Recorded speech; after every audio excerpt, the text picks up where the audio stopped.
Hey, it's been a minute since I've done anything like this. I've been busy being a game developer. I'm being sarcastic, but not really. But I thought today would be a pretty cool day to surprise you guys with this video. I went on Twitter and I asked some people and I said, hey, so I got Watch Dogs Legions a little bit early and I've been playing it on my off time when I'm not developing. Would anyone like to hear my thoughts? And surprisingly, quite a bit of people wanted to hear my thoughts. I thought most people hated my opinions on everything, so I didn't think it was it was gonna blow up to what it was. But anyways, here we are. So I just wanted to share a little bit just off the dome. I made some little bit of, I guess, bullet points on certain points, so I kind of stay focused on remembering certain things. But for the most part, this is just a pretty straightforward rambling from a developer perspective of my time playing Watch Dogs Legion. As of this moment, I actually beat the game about a couple hours before recording this. I thought I was still in the middle of the game, but actually ended up beating the story campaign faster than what I originally thought it was going to be. That's not to say it's bad. Don't worry. It did take me 20 hours to beat the main campaign, and I've had this game for about a little over a week. So it wasn't like I played it in one sitting. I know I'm really fast at being video games, but I did take some time to actually play through this thing, and I completed pretty much all the main mission stuff, a lot of the side missions, a lot of the, Ubisoft collectathon stuff that, the good old Ubisoft open world games always have. And I guess I walked away from this title kind of like, it's all right. It's solid. I guess I kind of was expecting a little bit more. That might have just been my expectations were a little bit higher based off of what I saw from E3 when they first revealed this game. From what they showed, that it was really crazy what they were doing with Watch Dogs Legions, and I haven't seen anything. I haven't seen any game attempt something of this scale.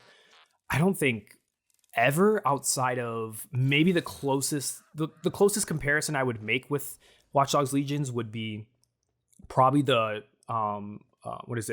Shadow of Mordor series, so Shadow of War, I think would be the closest comparison, but think of it flipped. So think of it, instead of like all your enemies are like generated and they're all have their own unique quirks and that sort of thing. Think of it the opposite way around, where everyone in the world is playable. And I'm not gonna lie, I kind of was skeptical about this feature. I kind of thought, oh, this has to be some marketing magic. They can't really do this. This isn't really plausible, is it? And to my surprise, after playing it, it's as they said. There is actually the main feature of the game, which is that the people that you play as in this game are actually the NPCs. So you actually can take control of any NPC in this game. And I'm not even joking. That's not even a lie. Literally, almost every NPC outside of like main characters, you can recruit to your side, and each of them are different in some way, shape, or form. Obviously, with this type of system, what you can expect is, of course, with a system like this, with RNG and a random generator, think of it like No Man's Sky, that type of thing. You're not always going to be guaranteed that every single thing you're going to see in the world is going to be 100% different from the other. What you will find in this game is there is a load of variation. I think in my entire playtime of me playing this game, I think it was only a handful amount of times did I actually run into two NPCs in the same area that looked very close to each other. But for the most part, no matter where I was in the city, each person I saw looked different. Now, of course, as time goes on, the longer you play this game, the more you're going to see the illusion a little bit break. Not necessarily shatter, but a little bit break, because what you're going to find is that certain NPCs might reappear or be very close to the one that you recruited. I think there was a blonde woman I had who was part of my recruitment, and I actually recruited two of them, and they looked very close to each other. Little differences in the face, but for the most part, you probably couldn't tell them both apart. They both were Karens, but I'm joking. But one was some gun nut, and the other one was a spy. So I thought it was really cool. But the main thing I really love about this system, and I think it's insane, is the level of depth when it comes to the details of the background of each of these characters. So the way that the system works is each character has their own backstory, little quirky trivia things about themselves, and connections. And I didn't even notice this until I actually started playing a little bit more, was that somehow this game is, when you find people and you recruit them, this game is creating family trees and connections with friends where other NPCs in the world have these connections to characters you've recruited, and you actually can find them in the world. The most common one that I've seen was that, for example, let's say there was a character I was trying to recruit and I'm just minding my own business. I'm not even paying attention to them. I'm like off doing a different mission. And out of nowhere, like I'm walking around and I'm seeing like this NPC getting brutalized by the PMCs or police of the game. And I step in to help, and you might notice there's an icon over them. And it told me that this person was the grandmother of a certain operator that I was trying to recruit. And by me saving their grandmother, they're like, hey, yo, I heard what you did for my grandma. Hey, I really respect it. I really appreciate it. Hey, I'll join your team. I'll join DedSec. And that's really cool, like how you can have these really dynamic situations in this case where you can have these cool stories that you can tell your friends of the time that, you saw somebody, so-and-so friend. I even think I saw something that's crazy enough dynamically where this was the craziest thing I ever saw, which I was like, whoa, this is really cool. There was a dynamic event where one of my operators had accidentally beat up another NPC. It was like during a mission, I just got into a brawl, and I just started beating the shit out of just a random NPC for no reason, just because I could. And then what happened was later in the game, I found out that operator that I was playing as, I swapped out to a different one. But during the time I was not playing as him and he was walking around London, he gets kidnapped by the person he brutalized. So to get revenge. So he gets kidnapped and hidden away somewhere in the city. And then I have to go and find him and save him. And it's really cool because then you actually can see that NPC who's working with a gang who they hired to like kidnap them or something like that and torture them. So it's actually this really cool dynamic event that can happen. Now, I wish there was more, because that was the only one I ever ran into dynamically that happened, but I wish there was like a lot more of these events, or maybe there were and I just didn't run into them. But if that's the only one, it's a cool starting point, but I would love to see more dynamic events, possibly where two of your operator NPCs might interact with each other, like actually be off of a mission together, or might see them actually completing little DedSec missions on the side. You can randomly run into your other operators that you could play as just in the city walking around, and they have their own schedules. So every NPC is built with a scheduler in mind, kind of think of it like GTA, but you can actually see their schedule. So at a certain time each day, they're off doing a certain pattern and they keep doing it. And so if you want to recruit them or you're trying to find them, you can pull them up and you can find immediately where they are. It also does a very similar thing to GTA 5, where if you switch to a different character, it usually puts you into their eyes as to like what they were doing at the moment. So I've seen cool cutscenes where I think I came across one where one of my NPCs, he was mourning. He was at like a gravesite for some reason, and another one was he was like trying to run away from drones. Another dude was like getting chased by some people. So it's like really cool to see these things of like, it makes the world feel lived in, and the players and the characters that you play as make them feel alive, as they feel like they have their own lives outside of like when you're controlling them. So good job, devs, on that. I really thought that was really cool. And the connection thing as well just makes all the NPCs, and I can't believe I said, it's like really feel lifelike. Another really cool thing I really enjoyed about this was the animation system, which is really sweet. So basically, the way that this random generator does NPCs is each NPC has an archetype. So you might have like, for me, the biggest ones I found was there was like Hitman, which basically were John Wick. You have a sort of like scientist or medical person. You usually have like a hacker, a drone specialist, an anarchist. Even what goes into the really high spectrum, the really rare ones is like you can find spies. So there's actually spies in the world, and they're very rare. But I've ran into like two of them, and I recruited both of them. And the cool thing is that, and there's also brawlers too. But the cool thing is when you play as these characters, they will actually have different animation sets. So if you pick up, for let's say, recruit a random bum off of the street, and you run into like say an infiltration mission or a stealth mission, you'll notice is that their animations, even when they're like melee fighting or when they're trying to like knock people out, it's way more sloppy and it's slower than if you're playing as like a hitman or someone who's more specialized in like combat. So you might be playing someone who's like a combat veteran or a spy. Like my spy, like he's very quick. He moves with purpose, while some of the other characters kind of move like regular civilians, if you will. So that's like an attention to detail that I really love. And like me as a developer, like I really respect that, and I really appreciate that they took that time to really detail out each character and not just simply reuse the same animations for each of the characters. So that was really cool, and I really loved it.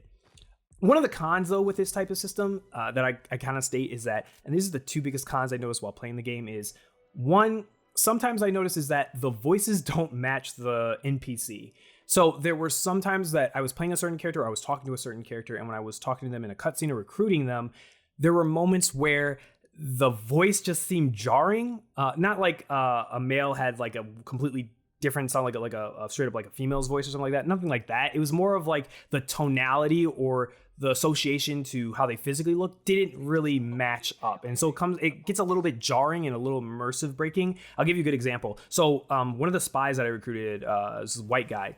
I recruited him and he was a spy, and I was like, oh, I can't wait. Like, I'm expecting like a Idris Elba 007 Daniel Craig type of accent in my head. That's what I'm expecting to hear. And instead, he sounds like some kid from South London. Like, I'm sorry, forgive me for stereotyping, but like, he sounds like some like regular kid off the street, and it's like, it doesn't match the profile of the person. Like, this is like some dude who's raised up in an agency. You know, you're expecting like a suave voice, like that Idris Elba type of voice, and instead, like, he sounds very weird to me. And there's some other characters like that as well, where like, for example, you might have like, I don't know, you might have moments where like certain characters, you listen to them and you see them and the voice just doesn't match. But granted, like that happens in real life. I mean, I've had people in real life tell me that like what they perceive my voice as, and then when they actually see me or meet me, like it's completely like jarring for a minute to connect both of those. And that a lot of times comes up to like environment and location and how you're brought up and all this, a bunch of social, economic, different like queries. But overall, though, it's still kind of weird in this game, but it's not like completely breaking, but just a small little negative just to keep in mind. But the biggest con with this type of system is that while it is the most innovative system in this game and probably the only unique thing from this game, Watch Dogs Legions doesn't really change that much from a sandbox standpoint from Watch Dogs 2.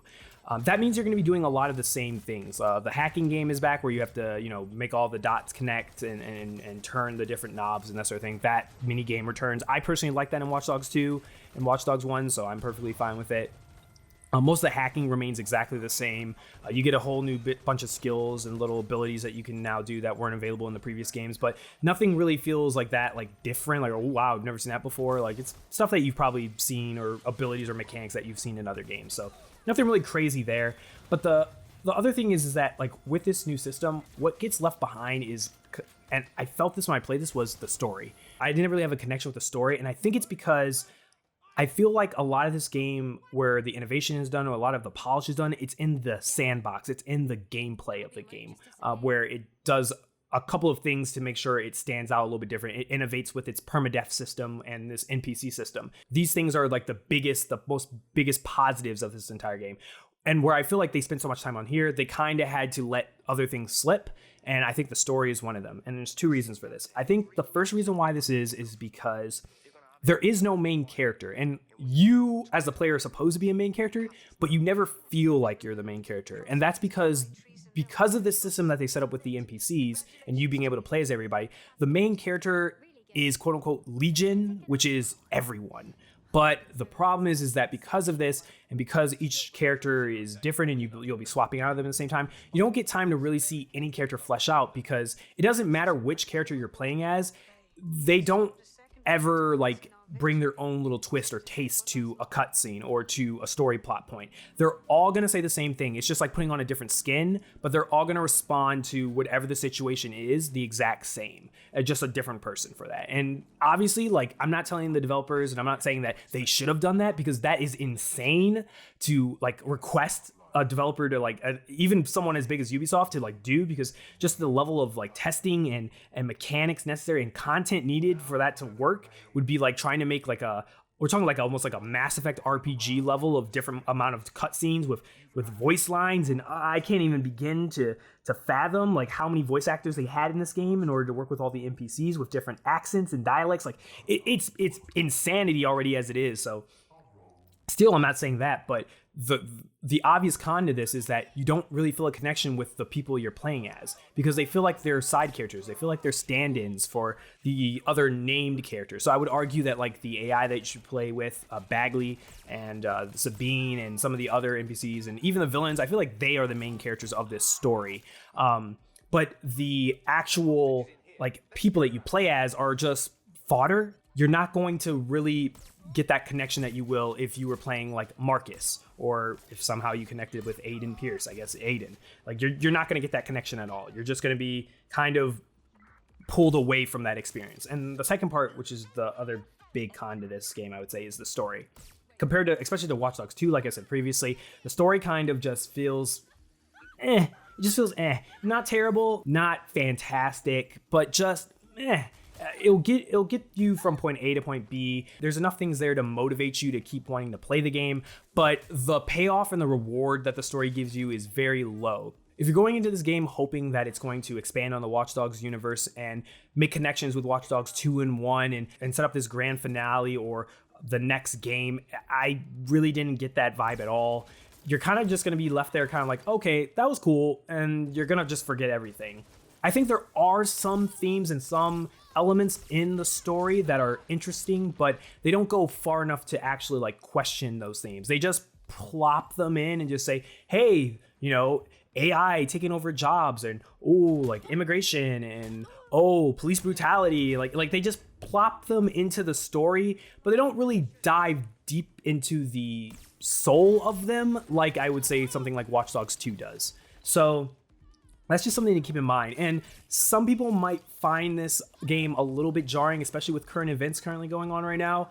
I don't want to dive a little bit too much into the politics of everything, but like, it's funny to me that Ubisoft would come out here and tell them that their games are not political, and this game is hardcore political. Like this game is very political. Like there's a lot of political elements in this game, a lot of current event wise political elements in this game. And you know, for those gamers out there who don't want their politics in games, I'm not one of them. I say bring it on. I love that type of stuff. But those other losers out there that really get pained to play a game that has politics in it, or politics they don't agree with in their games, you're just not gonna like this game. But I'd say for those of you who are more open-minded or just aren't tight about that sort of stuff, I think you're going to still find some of that stuff just kind of like lacking. Like they should have done more with it, and it's kind of just there. But I don't think it's something that I take away from the game or be a big con to the game. It's just something I just noted and noticed. The villains and the main antagonists of this game, there's like a couple of them, they're just very meh. Again, like they don't spend a lot of time interacting with your character.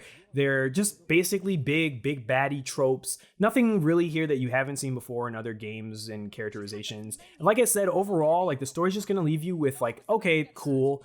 But next month, you're probably going to forget the entire plot of this entire game. And that's kind of disappointing because this is the third game. And you think on the third of a trilogy or however many more Watch Dogs games they're going to make that they'd kind of like hype it up a little bit more. And that kind of has me a little worried because the season pass has some very interesting stuff. I mean, they have a modern day assassin that's going to be coming in the season pass for Watch Dogs. Aiden Pierce returns from Watch Dogs. Wrench is going to be in there. Don't know why Marcus isn't, but Wrench apparently is going to be in the season pass. And I'm not trying to make some conspiracy or say that, like Ubisoft is hiding the good ending or something like that in their season pass. Nothing like that. I'm not trying to like do some alarmist type of crap. Just that, you know, I kind of felt like, you know, it would have been nice to see a little cameo from any of them in what I played.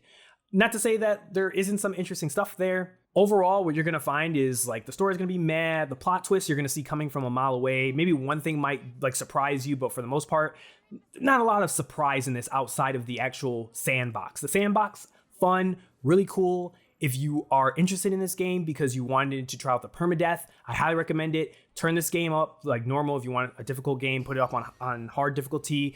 Please turn on permadeath. Don't disable it. Turn it on. Like, be okay with losing people. I think that adds to the story of the game for you personally, just your experience playing the game with dynamic events. Like, leave that on. It adds a sort of tension to the game when your favorite character might be in the hospital or get arrested.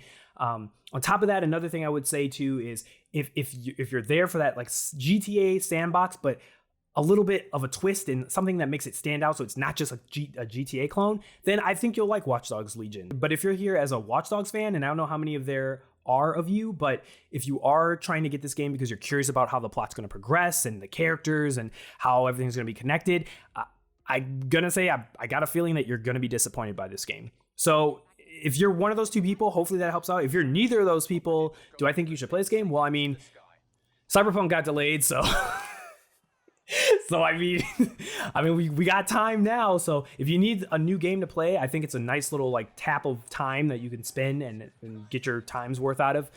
It was fun experience for me. But again, as a full disclosure, I did get this game for free. I was able to get it a little bit early thanks to JG via Ubisoft. So thank you. Shout out to JG. Also, thank you so much for Ubisoft for giving me the early copy for it. But yeah, that's just me rambling a little bit about some of the stuff that I saw in Watch Dogs Legions, the things I loved, the things I was like about, and the things that I just didn't like.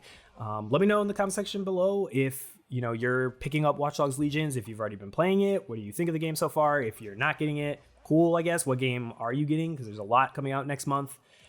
If you want to see more of these videos in between me doing my Samurai Zero videos, just let me know in the comment section below. I know it's been a long time, and I know this video is probably going to come out left field, but I hope it was enjoyable. I'll leave it a little longer. I won't cut as much content out as possible in this video, so kind of reminds you of those old school Mind the Ethos videos. But if you did enjoy this, let me know in the comment section below. Leave a like, all that cool stuff. Check out Samurai Zero. If you didn't know, I've been working on the game for the past couple of years, and we just released our first ever build of the game to our Patreon backers, and we'll be releasing them to all of our Patreon backers on Saturday, and some additional people. So if you're interested in checking that out, you can check us out at Patreon. That's patreon.com/neointeractive, or you can check out our website, samurai0.com. Cool. My name is Ethos. This is Watch Dogs Legion, and I'll see you guys later. Stay safe, everyone.